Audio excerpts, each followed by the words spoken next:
O Brasil vai começar a parar a partir deste sábado, dia 1º de agosto. Não, eu não estou falando de algum tipo de paralisação de caminhoneiros ou qualquer outro tipo de protesto. Eu estou falando de uma paralisação forçada, sem opção de escolha, para uma parcela significativa da população.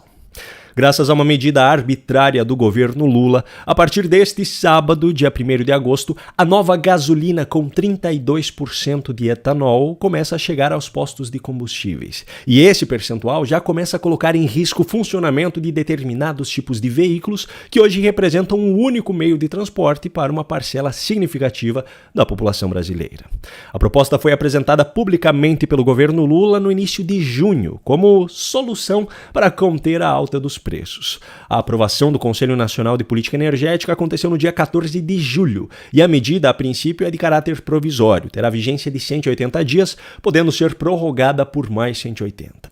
E para não deixar brechas para passadores de pano do governo argumentarem que eu não sou especialista no assunto e que sou parcial para discutir uma medida do governo, eu trago aqui a argumentação então de uma das maiores referências do mundo automotivo brasileiro, o engenheiro, piloto, jornalista e apresentador Boris Feldman. E eu já chamo a atenção para o seguinte: quando um profissional técnico e neutro politicamente apresenta mentiras de um governo sobre um assunto do seu conhecimento, já dá para ver o nível do absurdo que estamos vivendo.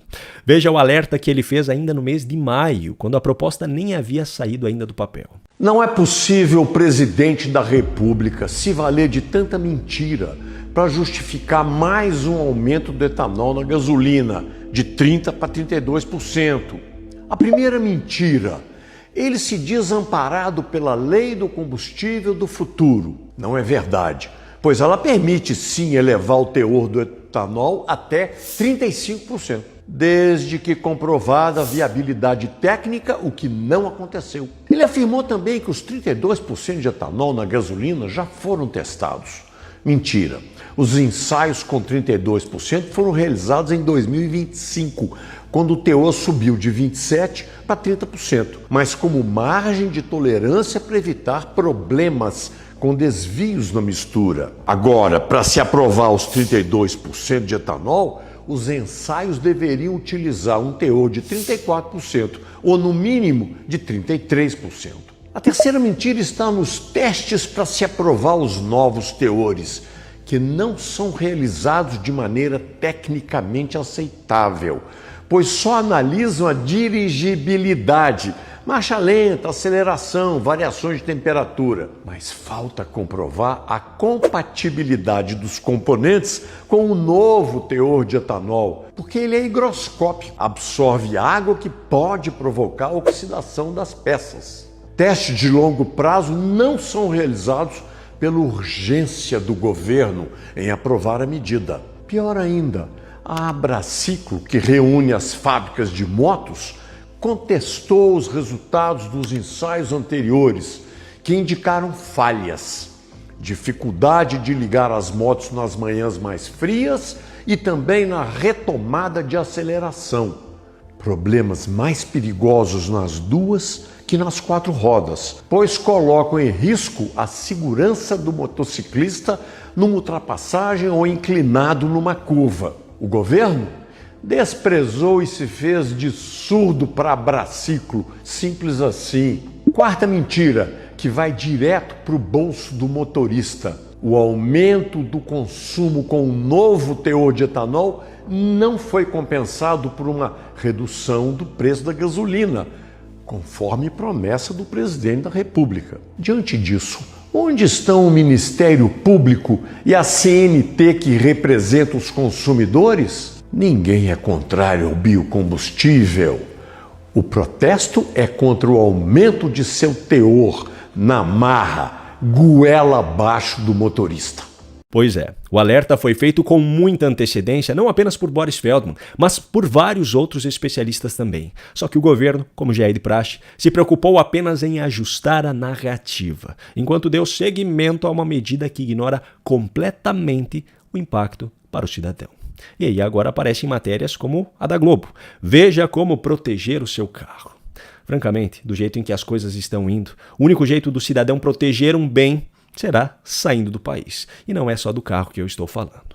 Bom, eu ainda preciso comentar sobre um constrangimento protagonizado por Lula na noite de ontem, e um constrangimento com o qual eu tenho relação direta, inclusive. Na noite dessa quinta-feira, dia 30, Lula participou do podcast Inteligência Limitada. Eu sei que você pensou o mesmo que eu, então eu não preciso dizer.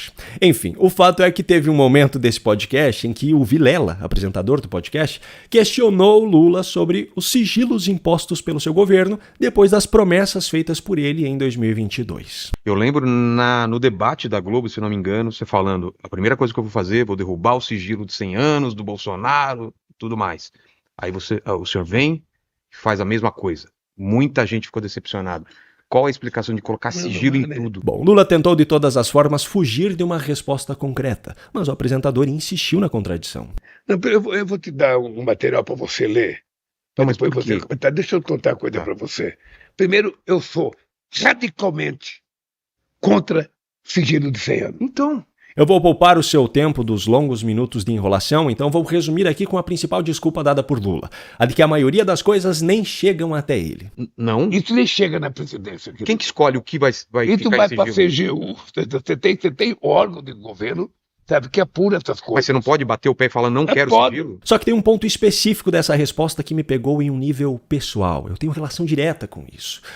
Já no fim dessa resposta, Lula fez questão de olhar para a câmera e afirmar isso aqui. Se alguém fizer uma pergunta e alguém dizer tem sigilo de 50 anos, tem de 20 anos ou tem de 30, se não for uma coisa que envolva menor, se não for uma coisa que não possa ser dita mesmo, porque é segurança nacional, se não for, meu cara, pergunta para mim que eu vou lhe dizer. Olha só que curioso. Lá em dezembro de 2024, eu enviei uma simples pergunta através da Lei de Acesso à Informação, buscando saber o gasto de dinheiro público com alimentos e bebidas para o Palácio da Alvorada, a residência oficial do presidente da República. O objetivo era muito simples: descobrir quanto a alimentação de Lula e Janja custava aos cofres públicos para saber se era dentro de um padrão compatível com o discurso deles. Para minha surpresa, o governo se recusou a informar esse gasto, alegando que esse tipo de despesa afeta a segurança do presidente da República e seus familiares. Cá entre nós, se eu digo, falando a verdade, que aqui em casa a gente gasta em torno de R$3.000 por mês em mercado, morando eu, minha esposa e meu filho, de que forma isso afeta a nossa segurança? Agora, já que Lula foi tão convicto nesse podcast, ele que me responda então: quanto a sua alimentação tem nos custado mensalmente?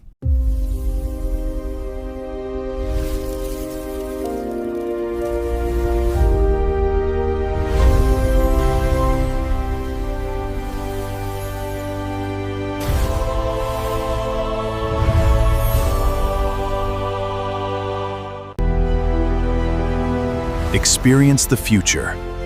The world's leading displays,